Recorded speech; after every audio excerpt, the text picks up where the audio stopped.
Millionaire visits his ex-wife after 5 years. His one gesture broke her silence.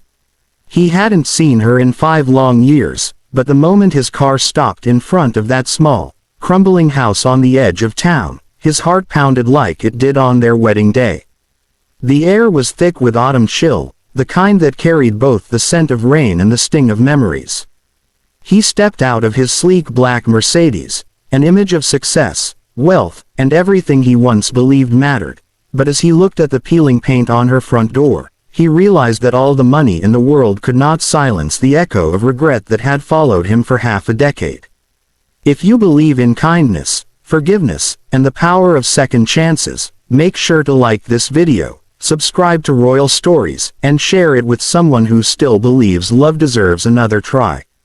His name was Ryan Hale, a self-made millionaire whose rise from poverty was both his pride and his curse.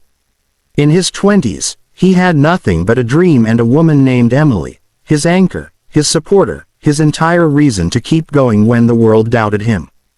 Together, they had survived cold nights in cheap apartments, shared instant noodles when they couldn't afford dinner, and built hope brick by brick. But when success came, fast, bright, and intoxicating, it blinded him. He worked endless hours, chasing numbers instead of moments, deals instead of dreams. And in his obsession to become someone important, he forgot the woman who had loved him when he was no one.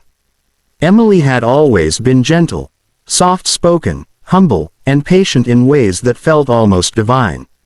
She believed love meant staying, even when things got hard. But she didn't know how to stay invisible. The house they had once shared had turned silent. He would come home late, smelling of expensive cologne and exhaustion, his eyes glued to his phone, replying to investors while she waited with cold dinners and colder tears. The day she left, she didn't take much, just a few clothes, a framed photo from their wedding, and her quiet dignity. Her note had only 5 words: "I hope you find peace." Ryan didn't read it until hours later, when he finally looked up from his phone and noticed her side of the bed was empty. At first, he told himself it was temporary. He believed she'd come back once she saw how successful he'd become. But weeks turned into months, and months into years. Every attempt to contact her ended with silence. Friends said she had moved out of the city, started teaching at a small community school, and lived simply, just like before. He told himself he was too busy to look for her, but deep down he knew the truth. He was afraid. Afraid she wouldn't forgive him. Afraid she no longer needed him. Now, 5 years later, his empire stood tall. Offices in 3 countries, luxury cars, and a penthouse that overlooked the skyline. But what good was all that when his nights were haunted by the sound of her laughter that had long faded from his home? When he received the news, through a mutual acquaintance, that Emily had fallen ill, something in him cracked. The thought of her suffering alone felt unbearable. Without thinking twice, he cleared his schedule, got in his car, and drove for hours to the small coastal town where she now lived. The closer he got, the more his heart tightened. The roads grew narrower, the houses smaller, the people simpler. When he finally reached her street, he hesitated. Through the window of her modest home, he saw her sitting by the window, her hair slightly gray now, her face pale but peaceful. She was holding a cup of tea, staring into the distance like someone waiting for a life that never returned. For a moment, Ryan wanted to turn back. He didn't know what to say, what could possibly heal 5 years of silence and pain. But before he could leave, her small dog, an aging golden retriever, barked loudly. Emily looked up, her eyes meeting his through the glass. It was only for a second, but in that second, time froze. Shock, confusion, and something deeper, something she quickly hid, flashed across her face. He took a deep breath, walked up the steps, and knocked. The sound of his knock echoed through the air like a confession. She opened the door slowly, her expression calm but guarded. He could see the faint tremble in her hands, the weight of unspoken years sitting between them.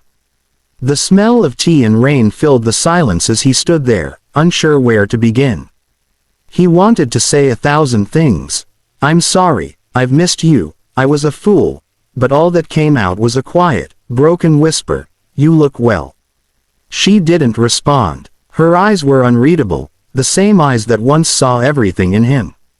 She simply nodded and said, "You shouldn't have come." Her words stung, but he didn't leave. Instead, he reached into his coat pocket and pulled out something small, a crumpled photograph. It was their wedding photo, worn from years of being carried in his wallet. He placed it gently on the small wooden table beside her door and said, "I never stopped carrying this." That one gesture, simple, sincere, stripped of pride, broke something inside her. For years, she had built walls of silence to protect herself from the hurt. But when she saw that old photo, her composure shattered. Tears welled in her eyes, her lips trembled, and she finally whispered, "Why now?" Ryan's voice broke as he spoke. He told her about the loneliness of success, the emptiness of rooms filled with luxury but no laughter, the quiet moments when her absence screamed louder than any applause. He confessed that every deal he signed, every milestone he achieved, felt hollow because he couldn't share it with the only person who ever believed in him before the world did.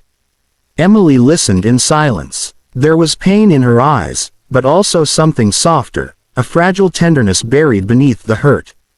He noticed the books stacked near her table, her favorite teacup still chipped from the day she dropped it years ago, and the small garden outside with the flowers she used to love planting. Despite everything, she had built a peaceful life, one untouched by wealth but rich in quiet contentment. The evening stretched into night. They didn't talk much after that, but they didn't need to. Sometimes, silence is louder than words. Before leaving, Ryan took off his expensive watch and placed it on the table beside the photograph. "I spent years measuring my life in minutes and money," he said softly. "But the only time that ever mattered was with you." She looked at the watch, then at him, and for the first time in years, she smiled faintly. Not the bright, carefree smile he remembered, but one touched by sadness, forgiveness, and peace. She didn't ask him to stay, and he didn't expect her to. But as he walked away, he felt lighter, as if he had finally set something right. Weeks passed. Ryan returned to his busy city life, but something had changed. He began spending less time in meetings and more in charity projects, supporting schools and hospitals, especially in small towns like hers. He no longer chased profit but purpose. One afternoon, he received a letter in the mail. It was from Emily. Inside was the same photograph he had left behind, but now, written on the back were 5 words that mirrored the note she left him years ago. This time, they read, "I hope you found peace." Tears filled his eyes as he held the photo close. For the first time in years, he truly smiled. He realized that sometimes, love doesn't need to return to heal, it just needs to forgive. If this story touched your heart, please don't leave without liking the video, subscribing to Royal Stories, and sharing it with someone who believes in redemption, love, and second chances. Sparkle's special request. Tell us in the comments, do you believe people can truly change for love? Speech balloon.